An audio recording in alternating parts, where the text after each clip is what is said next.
ஆண்டவரும் அருமை ரட்சிகருமாக இருக்கிற இயேசு கிறிஸ்துவின் ஆச்சரியமான நாமத்தில் தினமும் கர்த்தருடைய சத்தத்தை கேட்டுக்கொண்டிருக்கிற என்னுடைய பிள்ளைகளை வாழ்த்துகிறேன், ஆசீர்வதிக்கிறேன்.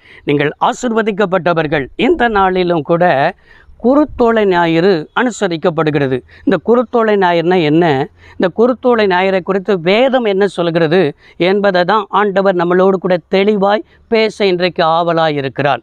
எனக்கு அருமையான கர்த்தருடைய பிள்ளைகளே, சகரியா 9ஆம் அதிகாரம் 9வது வசனத்தில், சியோன் குமாரத்தியே களிகூறு, எருசலேம் குமாரத்தியே கெம்பீரி, உன் ராஜா உன்னிடத்தில் வருகிறார். அவர் நீதி உள்ளவரும் இரட்சிக்கிறவரும் தாழ்மையுள்ளவரும் கழுதையின் மேலும் கழுதையின் குட்டியாகிய மரியின் மேலும் ஏறி வருகிறவராயிருக்கிறார். இந்த தீர்க்க தரிசனம் உரைத்து 500 ஆண்டுகள் கழித்து தான் லூக்கா எழுதின சுவிசேஷம் 19ஆம் அதிகாரம் 29வது வசனத்தில் அந்த சகரியா உரைத்த தீர்க்க தரிசனம் நிறைவேறினதை என்ன செய்ய முடிகிறது, பார்க்க முடிகிறது. இயேசு என்ன செய்கிறார் என்று சொன்னால், அவர் ஒலிவமலையிலிருந்து பெத்சைதா வழியாக எருசலேமுக்கு பவனியாக போகிறதை என்ன செய்ய முடிகிறது, பார்க்க முடிகிறது. இவர் பவனியாய் போகிறதற்கு முன்பாக தம்முடைய சீசர்களிடத்தில் என்ன சொல்லுகிறார், நீங்கள் எதிரே இருக்கிற கிராமத்துக்கு போங்கள். அவ்வளவுதான், அந்த கிராமத்தின் பேரை சொல்லலை. 2 சீசர்களை அனுப்புகிறார். சீசர்களுடைய பேரும் என்ன செய்யப்படவில்லை, சொல்லவில்லை. எதிரே கிராமத்துக்கு போய் அங்கே கழுதையையும் கழுதையின் குட்டியையும் கட்டியிருக்க காண்பீர்கள். எஜமானுடைய பேரும் என்ன செய்யப்படவில்லை, சொல்லவில்லை. அவர் ஆண்டவருடைய வார்த்தைக்கு கீழ்ப்படிந்து 2 சீசர்களும் போகிறார்கள். ஆண்டவர் சொன்னது பிரகாரமாகவே கண்டு கழுதையும் கழுதையின் குட்டிகளையும் அவிழ்க்கிறார்கள். அவிழ்க்கும் போது எஜமான் வந்து கேட்கிறார், இது என் ஆண்டவருக்கு தேவை என்று சீசர்கள் சொல்கிறார்கள். அந்த எஜமான் தடை செய்யவில்லை. ஆண்டவருடைய வார்த்தைக்கு ஒரு மனிதன் கீழ்ப்படிந்து போவான் என்றால் அங்கே தடை செய்யவும் முடியாது, தடுக்கவும் முடியாது. ஆண்டவர் அற்புதமாய் வழிகளை என்ன செய்வார், திறப்பார். கழுதையின் குட்டிகளை அவிழ்த்து கொண்டு இயேசுவிடத்தில் வந்து, இயேசு அந்த கழுதையின் குட்டியின் மேலே ஏறி பெத்சைதா வழியாக எருசலேமுக்கு போகிறார். பெத்சைதாயிலிருந்து எருசலேமுக்கு 5 கிலோமீட்டர் தூரம். இப்போ போகும்போது திரளான கூட்டம் இயேசுவை பின்தொடர்ந்து என்ன செய்கிறார்கள், போகிறார்கள். அந்த 4 வகையான கூட்டம் அதில் பார்க்க முடிகிறது. முதல் கூட்டம் அற்புதத்தை கண்களால் கண்ட கூட்டம், அவரை பின்பற்றி போனார்கள். 2வது, எப்படியாவது ரோம சாம்ராஜ்யத்திலிருந்து நமக்கு ஒரு விடுதலை வர வேண்டும் என்று சொல்லி விடுதலைக்காக ஏங்கி நின்ற கூட்டம் போனார்கள்.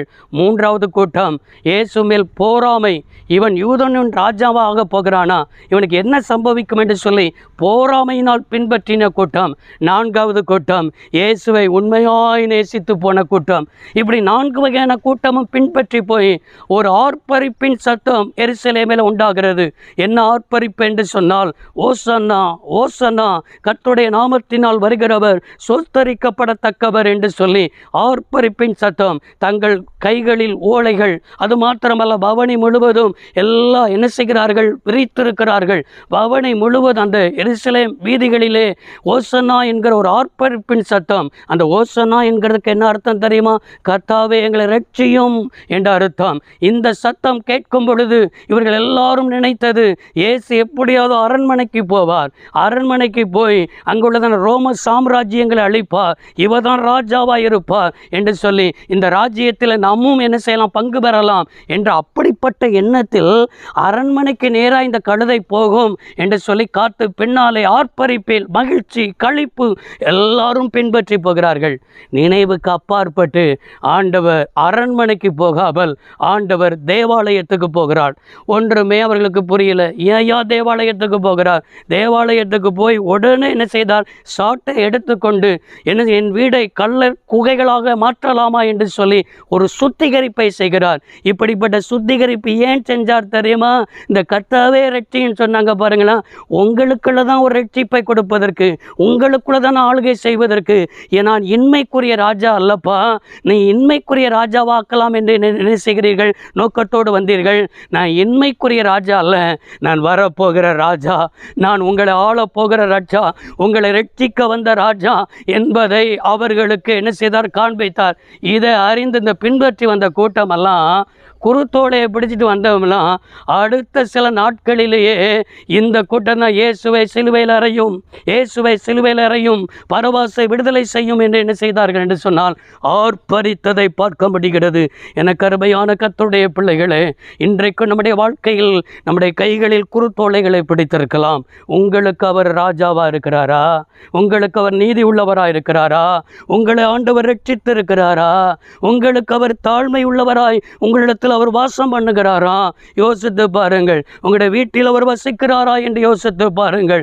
நீங்கள் கைகளில் குருத்தோலை பிடித்து கொண்டு உங்களுடைய வீடுகளில் கொண்டு போய் எத்தனை சிலுவையை மாட்டி வைத்தாலும் அந்த சிலுவையினால் நீங்கள் நினைக்கலாம் என்ன செய்யலாம் என்றால் எங்களுக்குள்ள ரட்சிப்பு வந்துடலும், எங்களுக்குள்ள ஆண்டவர் வாசம் பண்ணுவார். இல்லை இல்லை, இந்த வேத வார்த்தையின்படி எந்த மனுஷன் நடக்கிறானோ, இந்த வேத வார்த்தையின்படி நடக்கிற உத்தமர்களுக்குத்தான் ஆண்டவர் பாக்கியவனாயிருக்கிறார். எனக்கு அருமையானவர்களே, நீங்கள் பாக்கியவனாயிருப்பீர்கள், நீங்கள் பாக்கியவதியாயிருப்பீர்கள். காரணம் என்ன தெரியுமா? இந்த வேதத்தின்படி உங்களுடைய குடும்பத்துக்கு ஒப்பு கொடுங்கள். வேத வசனம் உங்களை நடத்தும் என்றால் அவரே உங்களுக்கு ராஜாவாயிருப்பார். ஜெபம் பண்ணுவோமா? சர்வ வல்லமையுள்ள தெய்வமே, அன்பு தகப்பனே, இந்த வார்த்தையின்படி இன்றைக்கு ஒவ்வொருவருக்கும் கர்த்தர் கிருபையும் இரக்கத்தையும் அன்பையும் தந்து வழிநடத்தும். இன்றைக்கு வேத வார்த்தையின்படி விளக்கி காண்பித்ததற்காக நன்றி. இயேசு ரட்சக நாமத்தில் பிதாவே, ஆமென். தங்களை ஆசீர்வதிப்பாராக.